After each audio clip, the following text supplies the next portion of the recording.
से के अध्यक्ष है, साथ ही तमाम संघर्षशील लोगों का साथ निभाते आने वाले हमारे भाई सम्मान्य सतेंद्र जी मीणा को इस बड़ी जिम्मेदारी को संभालने के लिए बधाई और धन्यवाद देता हूँ।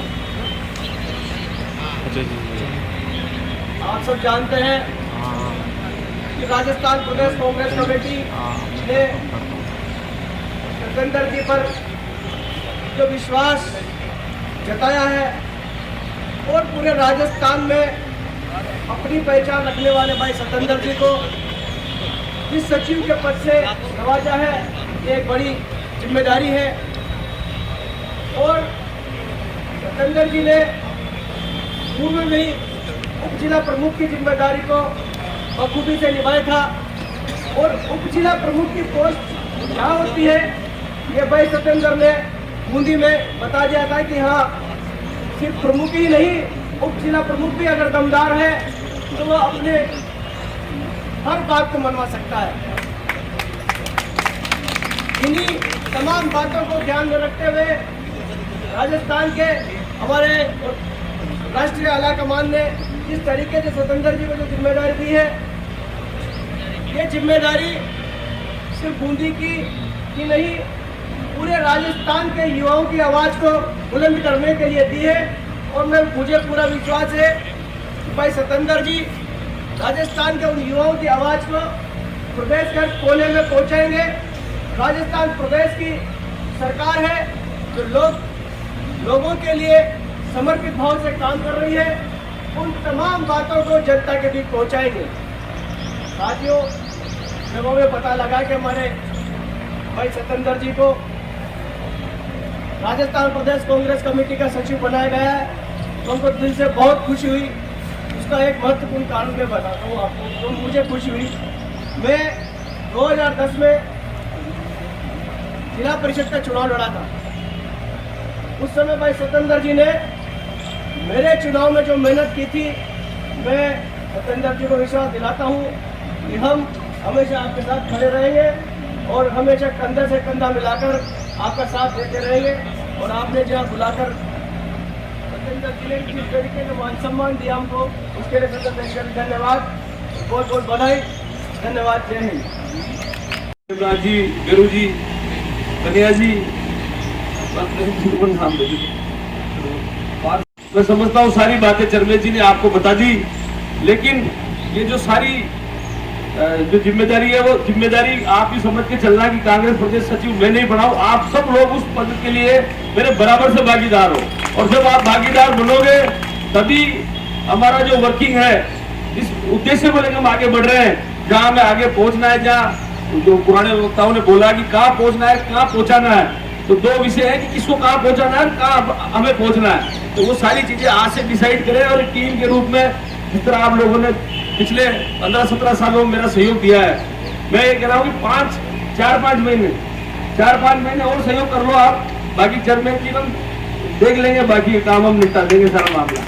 आपसे तो इतना ही अनुरोध है कि सब लोग ईमानदारी से, जिम्मेदारी से, और बिल्कुल अब विरासत की राजनीति खत्म होगी। अब ऐसा नहीं है कि नेता का बेटा नेता बनेगा। आम कार्यकर्ता को कांग्रेस में मौका मिलेगा, क्योंकि कांग्रेस की जो दुर्गति हुई पिछले 8-10 सालों में, उसमें कहीं ना कहीं ये भी कारण रहा कि जिन लोगों में ऊर्जा नहीं है, सिर्फ इसलिए कि वो किसी नेता के पुत्र है या किसी विधायक के पुत्र है या किसी मंत्री के पुत्र है या किसी राजनीतिक परिवार से ताल्लुक रखते हैं। आज दिन तक मुझे जहां तक ध्यान है, बूंदी की राजनीति में पंडित ब्रजभूषण जी से लेकर आज दिन तक सारे लोग वही चल रहे हैं। नए आदमी को मौका नहीं मिला है और ना ही कभी किसी ने उसको मौका दिया है। आदरणीय चरमेल जी बेटा है, संजय भाई साहब बेटा है, चेतराम जी बेटा है, इनको पता है। अब मैं उप जिला प्रमुख रहा 5 साल यहाँ कांग्रेस से, हमें पता है कि यहाँ पर किस तरह की व्यवस्था है। कार्यकर्ता को मान सम्मान नहीं है। एक ट्रांसफर अगर यूथ कांग्रेस का अध्यक्ष करा दे, मैं आज लिख के दे दूं, राजनीति छोड़ सकता हूँ। अगर कोई यूथ कांग्रेस के खिलाफ इस तरह से एक ट्रांसफर नहीं होता चपरासी का, जब कांग्रेस में अगर तो काम करेगा। ये रामचंद्र जी बेटे हैं, बोर्ड के चेयरमैन है, इनको पता है कि कांग्रेस के कार्यकर्ता को तवज्जो नहीं मिलती, सिर्फ निजी कार्यकर्ताओं को यहाँ पर सौंपा जा रहा है। वो जो परिपाटी चलाई जा रही है, परिपाटी गलत है, इस परिपाटी के हम खिलाफ है। हम चाहते हैं कि सब कार्यकर्ताओं को मौका मिले। और मैं कह रहा हूँ कोई कार्यकर्ता दो ट्रांसफर भी आपसे करा दे तो क्या क्या क्या ले जा रहा है आपसे? वो 5 साल आपकी ड्यूटी उठाता है, आपकी वर्किंग करता है, आपके साथ काम करता है, आपके लिए खून पसीना बहाता है, दिन भर पोलिंग पे खड़ा रहता है। अगर उसको आप दो ट्रांसफर से करने से कर दो तो क्या दिक्कत आ रही है? या किसी पार्षद को सम्मान मिल जाए नगर परिषद में या जिला परिषद में, किसी जिला परिषद को सम्मान मिल जाए तो उसमें क्या दिक्कत आ रही है किसी को? उसमें बड़ा मन रख के बड़ी राजनीति करने वाले को बड़ा मन रखना पड़ता है। छोटी सोच राजनीति को दिशा तय नहीं कर पाती है और दिशाहीन राजनीति आने वाले समय में युवा पीढ़ी को नुकसान कर देती है। और मैं एक विशेष कार्यक्रम, यहाँ से पत्रकार साथी खड़े हैं, इनसे निवेदन करूंगा, पंचायत वाइज हम युवा संवाद कार्यक्रम चलाएंगे। हम सब लोग, संजय भाई साहब, चेतराम जी, राकेश जी, धर्मेश जी, इकराम भाई, हम सब पंचायत वाइज जाकर युवा संवाद कार्यक्रम चलाएंगे। युवाओं से उनकी समस्या, उनके किस तरह की समस्या आ रही, नौकरी में किस तरह की समस्या आ रही, पढ़ाई में किस तरह की समस्या आ रही है, या आगे कहीं पढ़ना है कोयटा जयपुर, तो उनके लिए हम क्या मदद कर सकते हैं, आर्थिक रूप से, सामाजिक रूप से, मानसिक रूप से, उनको रहने की व्यवस्था, खाने की व्यवस्था, जो भी करनी पड़े हम युवाओं के लिए करेंगे। आने वाले जो समय है, चुनाव हो या चुनाव के बाद हो, हम ये मिशन हमने बनाया है, इस मिशन को हम आगे तक लेके जाएंगे।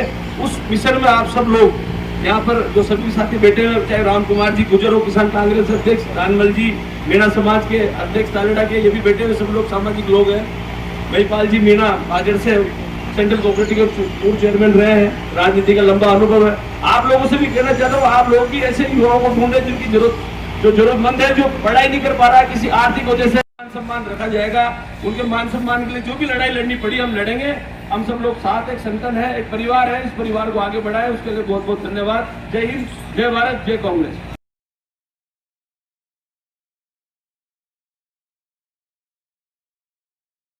व्यवस्था है तो हम रोजगार की व्यवस्था है तो उनके लिए हम, जो हमारे यहाँ फैक्ट्रियाँ हैं, प्लांट है काफ़ी संख्या में, हम उनके लिए लड़ाई लड़ेंगे।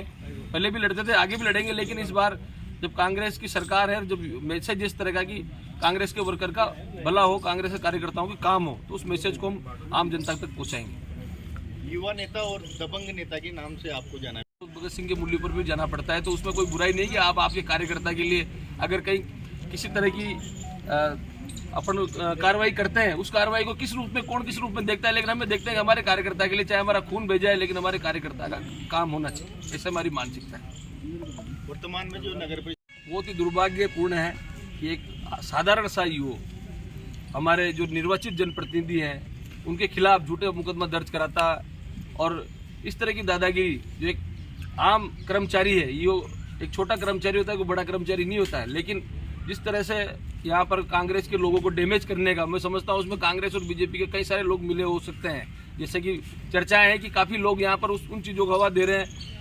हमारे जो पार्षद है निश्चय के पूर्व जिलाध्यक्ष है देवराज गोचर, उनके मकान के बाहर भी नोटिस चस्पा किया गया है। हम इसमें बात करेंगे आगे। हम सब लोग, हमारा प्रतिनिधिमंडल है ये डोटासरा जी से और मुख्यमंत्री जी ये भी बाहर है, कल वो जयपुर आ जाएंगे, तो हम टाइम लेकर हम उनसे मिलेंगे, एक बार पूरा घटनाक्रम अवगत कराएंगे और आपको जल्दी इस जो बूंदी की जनता है, जो बूंदी नगर परिषद के लोग हैं, उनको इस योग से छुटकारा दिलवाएंगे। क्या गरीबों का जो रोजगार उजड़ा है उनको रोजगार मिलेगा वापस?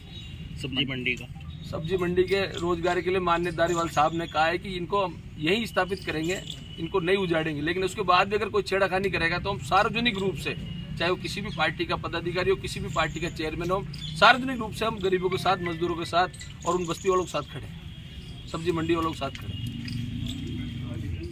युवा संवाद में